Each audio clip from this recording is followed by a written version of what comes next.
الحمد للہ رب العالمین والصلاة والسلام علی سید المرسلین اما بعد فاعوذ باللہ من الشیطان الرجیم بسم اللہ الرحمن الرحیم۔ ناظرین و سامعین، آج انشاءاللہ عز و جل ہم ایک بہت ہی پیارا واقعہ سننے کی سعادت حاصل کریں گے۔ سب سے پہلے درود پاک کی فضیلتوں میں آتا ہے نبی رحمت شفیع امت عائدار عرب و عجم طیبہ کی شمس الدحا کعبے کے بدر الدجا سرور ہر دو سرا احمد مجتبی حبیب کبریا صلی اللہ تعالی علیہ وسلم نے ارشاد فرمایا،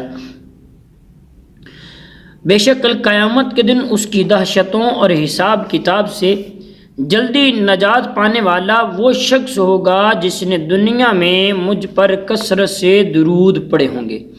صلو علی الحبیب صلاۃ والسلام علیک یا رسول اللہ وعلی آلک واصحابک یا حبیب اللہ۔ ناظرین و سامعین، یہ واقعہ ہے حضرت سیدنا غوث الثقلین شیخ عبد القادر جیلانی رحمۃ اللہ تعالی علیہ کے دور پاک کا۔ ابو المسعود حریمی رحمۃ اللہ تعالی علیہ روایت کرتے ہیں کہ ابو المظفر حسن بن نجم ایک تاجر تھا بغداد کا، شیخ حماد رحمۃ اللہ تعالی علیہ کا چاہنے والا تھا، مرید تھا۔ ان کی خدمت میں حاضر ہو کر عرض کرنے لگا، عالی جا، میرا ملک شام سفر کرنے کا ارادہ ہے اور میرا قافلہ بھی تیار ہے، 700 دینار کا مال تجارت اپنے ساتھ لے کر جاؤں گا۔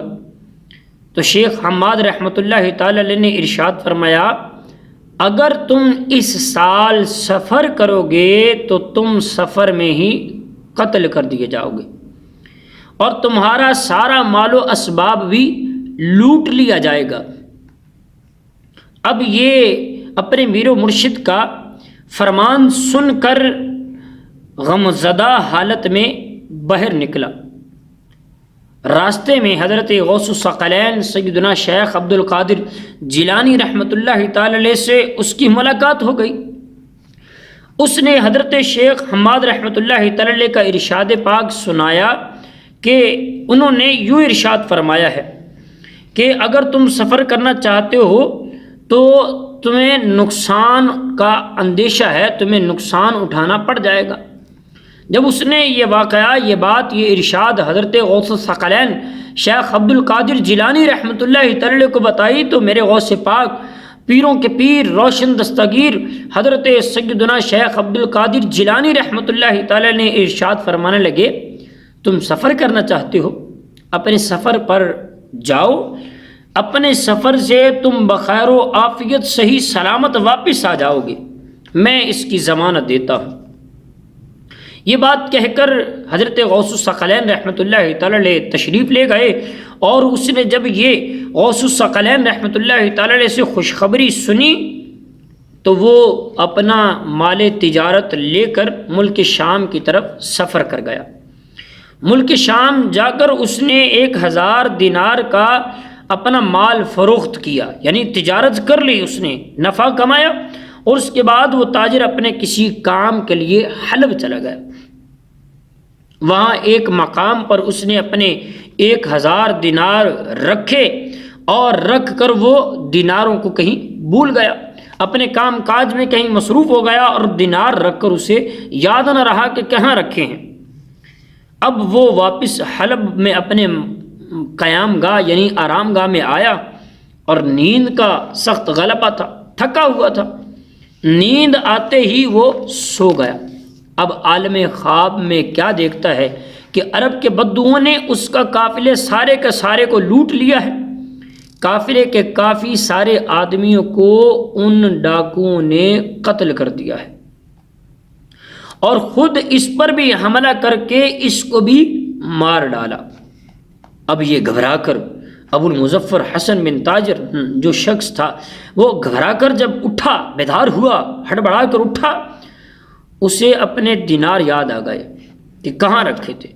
فوراً دوڑتا ہوا اس جگہ پہنچا تو دینار وہاں ویسے ہی صحیح و سلامت پڑے ہوئے اسے مل گئے۔ دینار لے کر یہ اپنی قیام گاہ پر پہنچا اور اپنی واپسی کی تیاری کر کے بغداد شریف بخیر و عافیت لوٹ آیا۔ سبحان اللہ۔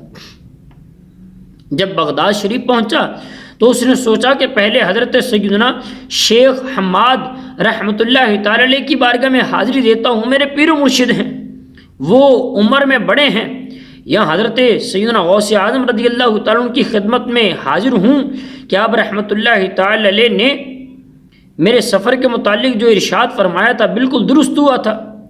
اسی سوچ و بچار میں تھا کہ حسن اتفاق سے شاہی بازار میں اسے حضرت سیدنا شیخ حماد رحمۃ اللہ تعالی علیہ سے ملاقات ہو گئی۔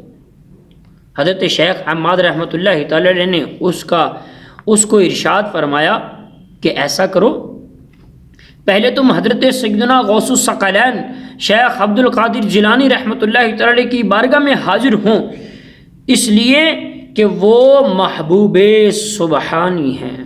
سبحان اللہ۔ اللہ والوں کو اللہ والے ہی جانتے ہیں، علم والوں کی قدر علم والے ہی جانتے ہیں، جو جیسا اچھا ہوتا ہے اچھوں کی قدر اچھے ہی کیا کرتے ہیں۔ حضرت شیخ حماد رحمۃ اللہ تعالی فرمانے لگے، سب سے پہلے حضرت محبوب سبحانی قندیل نورانی غوث الثقلین شیخ عبد القادر جیلانی رحمۃ اللہ تعالی کی بارگاہ میں حاضری دو، کیونکہ انہوں نے تمہارے حق میں 70 مرتبہ اللہ کی بارگاہ میں دعا کی۔ سبحان اللہ، اللہ اکبر۔ یہاں تک کہ اللہ تعالیٰ نے تمہارے اس واقعہ کو جو حقیقت میں تمہارے ساتھ پیش آنا تھا، جو تم نے وہاں پر خواب میں دیکھا تھا، قافلہ لوٹ لیا گیا، تمہارے ساتھیوں کو قتل کیا گیا اور تمہیں تک قتل کر دیا گیا تھا، لیکن حضرت غوث الثقلین رحمۃ اللہ تعالی علیہ کا وہ جو 70 مرتبہ آپ نے دعا مانگی تھی، اللہ نے آپ کی اس دعا کی برکت سے اس واقعہ کو حقیقت کی بجائے اس کے خواب میں بدل دیا اور مال کے ضائع ہونے کو بھول جانے سے بدل دیا۔ اللہ اکبر۔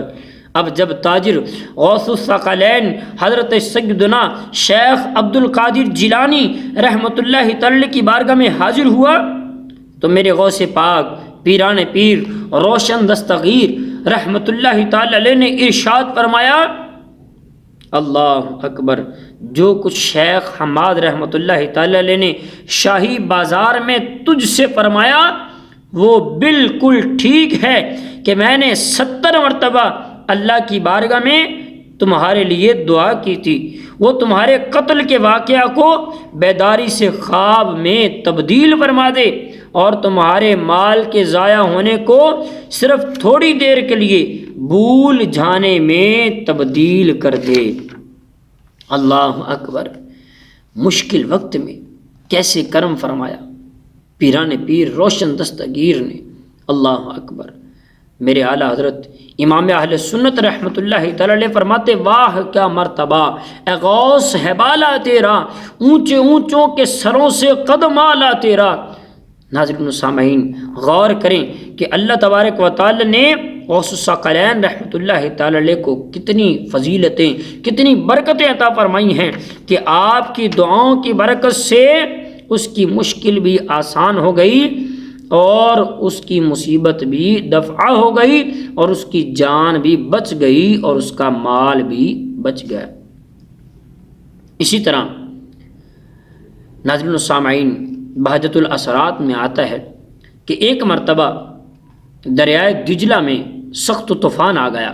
دریا کی طغیانی کی شدت کی وجہ سے لوگ خوف و ہراس میں مبتلا ہو گئے، پریشان ہو گئے اور حضرت شیخ عبد القادر جیلانی رحمۃ اللہ تعالی کی بارگاہ میں حاضر ہوئے اور آپ سے مدد طلب کرنے لگے۔ حضرت غوث الثقلین شیخ عبد القادر جیلانی رحمۃ اللہ تعالی علیہ نے اپنا عصا مبارک پکڑا اور دریا کی طرف چل پڑے۔ دریا کے کنارے پہنچ کر میرے غوث پاک رحمۃ اللہ تعالی علیہ نے اپنا عصا یعنی چھڑی مبارک کو دریا کے حد اصلی جو کنارہ تھا اس پر نصب کر دیا اور فرمایا، دریا کو فرمانے لگے، بس یہیں رک جا، یہیں تک، اس سے آگے نہیں آنا۔ آپ کا فرمانا تھا کہ دریا کا پانی اسی وقت کم ہونا شروع ہو گیا اور آپ کے عصا مبارک تک یعنی اصلی کنارے تک آ گیا۔ قربان جائیں۔ نکالا تھا پہلے تو ڈوبے ہوں کو اور اب ڈوبتوں کو بچا، غوث اعظم مریدی لا تخف کہہ کر تسلی دی غلاموں کو، قیامت تک بہے رہے بے خوف بندہ غوث اعظم کا، خدا کے فضل سے ہم پر ہے سایہ غوث اعظم کا، ہمیں دونوں جہاں میں ہے سہارا غوث اعظم کا۔ اللہ تبارک و تعالی اپنے اولیاء کرام کی پکی سچی محبت عطا فرمائے۔ اللہ رب العالمین جل وعلا ہمیں سیرت غوث اعظم رحمۃ اللہ تعالی کو پڑھ سن سمجھ کر اس پر عمل کرنے کی توفیق عطا فرمائے، آمین بجاہ نبی الامین صلی اللہ علیہ وسلم۔